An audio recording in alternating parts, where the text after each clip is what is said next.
Hi everyone, I'm Joe. Today it's time for me to do my monthly reading wrap-up for October 2022. October was a really good reading month. I read 6 books by 3 authors in 3 genres.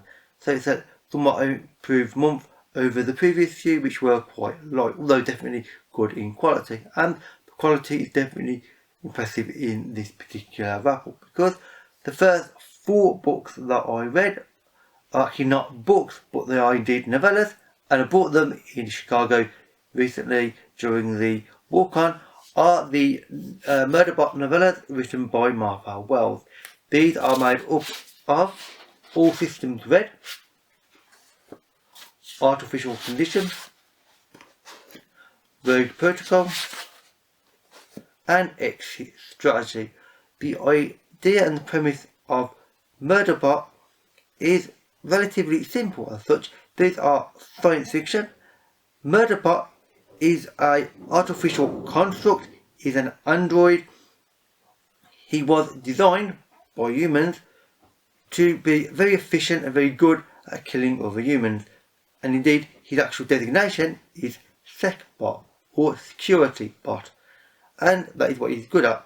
However, he himself has got something a little bit different about him, because he has managed to basically break his own programming, and there's a particular thing that he's done which includes breaking his governor module, which is something that basically controls how he acts. He can't do things against these humans without, frankly, quite literally dying, but he has managed to break his programming and he can do pretty much what he wants. So this gives him great freedom. However, he knows that if he acts too different, and too free, obviously people will notice, and obviously he'll get taken in and reset or just destroyed, and he doesn't like being destroyed.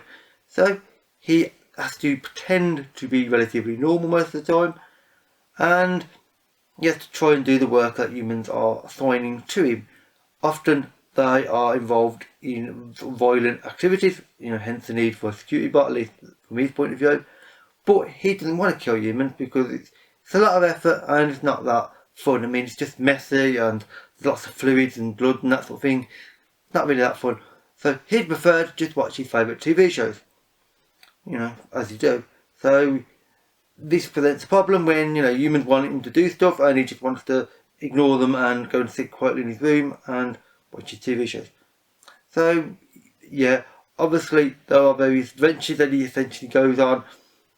These are sarcastic, irreverent, and they're truly meaningful as well, because this is a character that he may be a security bot, an artificial construct, but he does have feelings, he does have a mind and his own opinions, and it's about free will.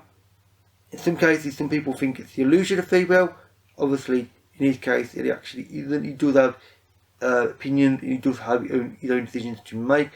Other people don't realise that, and it's a really interesting set of novellas, meaningful, funny, and just really well paced as well. The action doesn't let up, but neither does the character development on either Murderbot or indeed the other characters.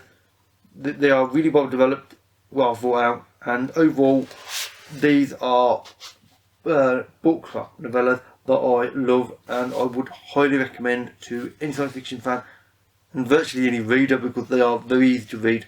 You don't need to be a science fiction person to read them. You can just casually pick them up and read them. In order though, start with All Systems Red. If you start with the next ones in the series, you can read them. It will spoil the earlier ones though, because you'll know certain events that must have happened. Definitely start in order. Sometimes this series you'll have to, but Murderbot you do. The second or fifth book that I've read, depending on how you think of it, if you think of them as one thing, which I kind of do really frankly, is Not So Much Said the Cat by Michael Swanwick.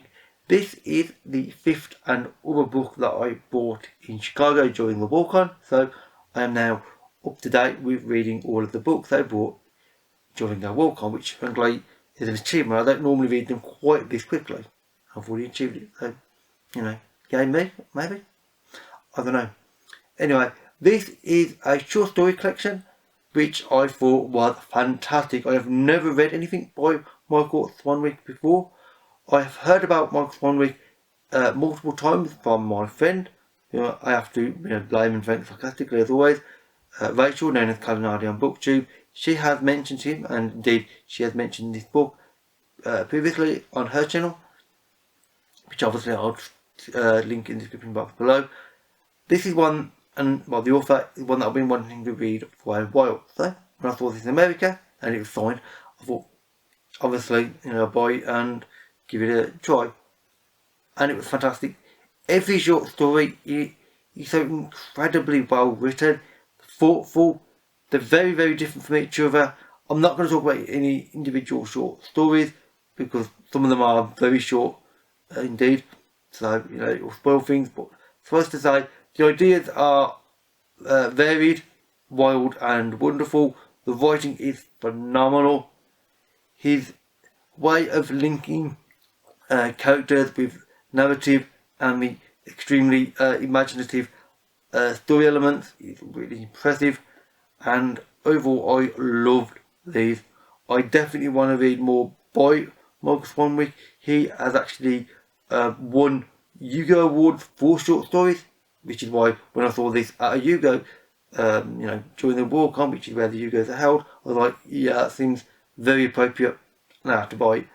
I'm glad I did, because I would recommend this so badly, because this was just fantastic. The short stories are they're just fun. This was just a sheer joy to read, that book was, and I definitely want to read more by him, preferably sooner rather than later, which will probably happen if I can get a hold of his books, which are surprisingly tricky to buy in the UK for some odd reason. I don't know why, but it's one of them things.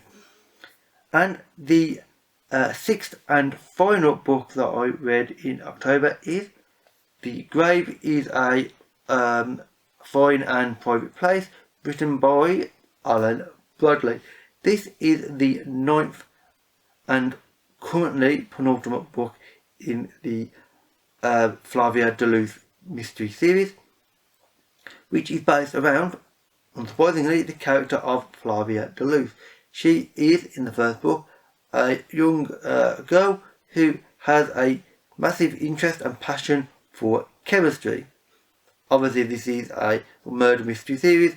Basically, every book, a dead body is found, usually by Flavia, and she ends up using her pretty impressive intelligence to try to figure out how they died and why. Some of the murders are very personal to them. Some of them are not quite as personal, but they always have a link somehow to her or somebody around her. The supporting characters, of which there are many, are really well developed. I'm not going to talk about this book too much individually because this is the 9th book in an ongoing series. So suffice to say though that at the start of the book, Flavia is gently going down a river in a small rowboat with her 2 older sisters. Her hand is trailing in the water, and rather unpleasantly, at least for most people, although she's not bothered by it in the slightest, her hand ends up catching in the mouth of a dead body, a human dead body, which for most people would be, frankly, to freak them out and make them feel fairly ill, to be honest, having your hand catching in the mouth of a dead body. Yeah, that wouldn't be pleasant.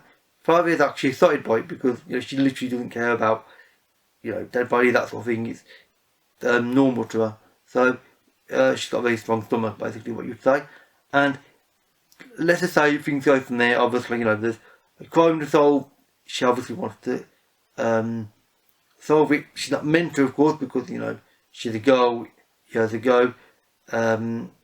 She's young as well, so obviously everything goes against her. And obviously she's not official anyway, of course. Things like that should actually be left to the police. But she gets involved, and the plot goes from there, frankly. It's well written, good characters. I wouldn't recommend it unless you're interested in the series, obviously being the 9th book. But if you do like the books, I would say it's worth reading. And I've got the 10th and final book for now anyway. I don't know whether there might be a 11th to read shortly. So you will be hearing a little bit more about me talking about this series in next month's reading bubble.